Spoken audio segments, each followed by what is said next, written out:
Hello guys, അപ്പോൾ നമ്മൾ ഇന്ന് കുക്ക് ചെയ്യാൻ പോകുന്നത് ഒരു ഈസി ആയിട്ടുള്ള ചിക്കൻ മന്തിയാണ്. അതിന് വേണ്ട ഇൻഗ്രീഡിയൻസ് നമുക്ക് നല്ല ജീരകം വേണം, ഉണക്ക നാരങ്ങ, ഏലക്ക, പട്ട, കുരുമുളക്, ഗ്രാമ്പു, 2 മാഗി ക്യൂബ്. ഇത്ര ഐറ്റംസ് ആണ് വേണ്ടത്. പിന്നെ നമുക്ക് അടുത്തതായിട്ട് വേണ്ടത് ചോപ്പ് ചെയ്ത് വെച്ചിട്ടുള്ള ഒണിയൻ, മല്ലിയില, ക്യാപ്സിക്കം, പിന്നെ പച്ചമുളക്. ഇത്ര ഐറ്റംസ് വേണം. പിന്നെ ഒരു ഏകദേശം ഒരു 800 ഗ്രാം ചിക്കനാണ് ഞാൻ എടുത്തിട്ടുള്ളത്. അത് വിത്ത് സ്കിന്നുള്ള ചിക്കനാണ് എടുത്തിട്ടുള്ളത്. വിത്തൗട്ട് സ്കിന്നാണെങ്കിലും എടുക്കാം. എന്നിട്ട് അതിൽ നല്ലപോലെ മസാല പിടിക്കാൻ വേണ്ടി ഫോർക്ക് വെച്ചിട്ടൊന്ന് കുത്തി കൊടുക്കുക. പിന്നെ എടുത്തു വെച്ചിട്ടുള്ള മാഗി ക്യൂബ്, നമ്മുടെ ഗ്രാമ്പു, ഏലക്ക, പട്ട, കുരുമുളക്, നമ്മുടെ ജീരകം, നല്ല ജീരകം, ഇത്രയും ആഡ് ചെയ്ത് കൊടുക്കുക. പിന്നെ ചോപ്പ് ചെയ്ത് വെച്ചിട്ടുള്ള പിന്നെ നമ്മുടെ ഡ്രൈഡ് ലെമൺ ഒന്ന് കൈവച്ച് പൊട്ടിച്ചിട്ട് വേണം ഇട്ട് കൊടുക്കുക, എന്നാൽ അതിൻ്റെ ഫ്ലേവർ കറക്റ്റായിട്ട് കിട്ടുള്ളൂ. പിന്നെ നമ്മൾ ചോപ്പ് ചെയ്തിട്ടുള്ള മല്ലിയില, ഉള്ളി, ക്യാപ്സിക്കം ആഡ് ചെയ്ത് കൊടുക്കുക. പിന്നെ ഒരു 6 പച്ചമുളക് എടുത്തിട്ടുണ്ട്. അതിലൊരു 3 പച്ചമുളക് മാത്രം ഇപ്പോൾ എടുത്താൽ മതി. ആ 3 പച്ചമുളക് നമുക്ക് പിന്നീട് വേണ്ടിയിട്ടുള്ളതാണ്. അത്ര ആഡ് ചെയ്ത് കൊടുക്കുക.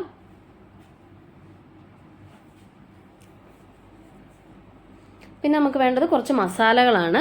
നമുക്ക് 2-2.5 ടീസ്പൂൺ മന്തി മസാല യൂസ് ചെയ്യുന്നുണ്ട്. പിന്നെ 1 ടീസ്പൂൺ മല്ലിപ്പൊടി, 1 ടീസ്പൂൺ കാശ്മീരി ചില്ലിപ്പൊടി, 1 ടീസ്പൂൺ ഉപ്പ്, 2 ടേബിൾ സ്പൂൺ സൺഫ്ലവർ ഓയിൽ, പിന്നെ 1/2 teaspoon lemon juice. Lemon juice ചേർത്ത് കഴിഞ്ഞാൽ ഒരു പുളിപ്പ് രസം കൂടുതൽ ഇഷ്ടമുണ്ടെങ്കിൽ ലെമൺ ജ്യൂസ് ചേർക്കുക.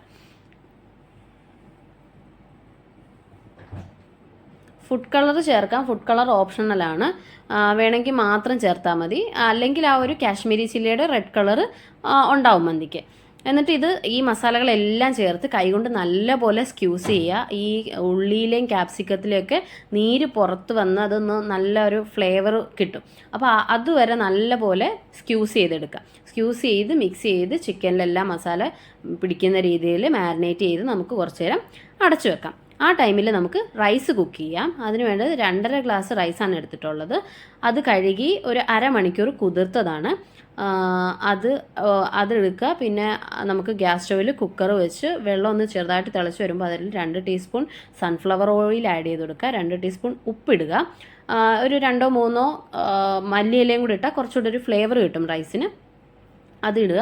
വെള്ളം ഒന്ന് തിളച്ച് വരുന്ന സമയത്ത് അരി ഇടുക. ഒരു 70% വേവായി വരുമ്പോൾ നമുക്ക് അരി ഊറ്റി നമ്മൾ ഓൾറെഡി ചിക്കൻ മാരിനേറ്റ് ചെയ്ത് വെച്ചത് കുക്ക് ചെയ്യാൻ വെക്കുക. ചിക്കൻ ഒരു മീഡിയം ഫ്ലെയിമിൽ വെച്ചിട്ട് ലിഡ് വെച്ച് ക്ലോസ് ചെയ്ത് ഇടയ്ക്ക് ഇളക്കി കൊടുത്ത് ചെറിയ തീയിൽ, വെള്ളമൊന്നും ഒഴിക്കരുത്, ചെറിയ തീയിൽ വേവിച്ചെടുക്കുക. എന്നിട്ട് ചിക്കൻ ഒന്ന് വെന്ത് വരുന്ന ടൈമിൽ നമുക്ക് അതിനകത്തുനിന്ന് ചിക്കൻ മാറ്റിയെടുത്തിട്ട് ചിക്കൻ നമുക്ക് ജസ്റ്റ് ഒന്ന് ഫ്രൈ ചെയ്തെടുക്കാം. മീഡിയം ഫ്ലെയിമിൽ ജസ്റ്റ് അപ്പുറം ഇപ്പുറം മറിച്ചിട്ടൊന്ന് ഫ്രൈ ചെയ്തെടുക്കുക. എന്നിട്ട് ആ സമയത്ത് നമ്മൾ പ്രിപ്പയർ ചെയ്ത് വെച്ചിരിക്കുന്ന മസാല മേളിൽ നമുക്ക് റൈസ് ഇട്ട് കൊടുക്കാം. പിന്നെ മാറ്റി വെച്ചിരിക്കുന്ന 3 പച്ചമുളകും കൂടെ കുത്തി വെച്ച് കൊടുക്കുക. അതിലോട്ട് പിന്നെ നമുക്ക് അടുത്തതായിട്ട് വേണ്ടത് ചാർക്കോളിൻ്റെ ആ ഒരു സ്മോക്കി ഫ്ലേവർ വരാൻ വേണ്ടിയിട്ട് ചാർക്കോൾ സ്മോക്ക് ചെയ്യാൻ വെക്കുക. അതിൽ ഒരു ചാർക്കോൾ വെക്കുക.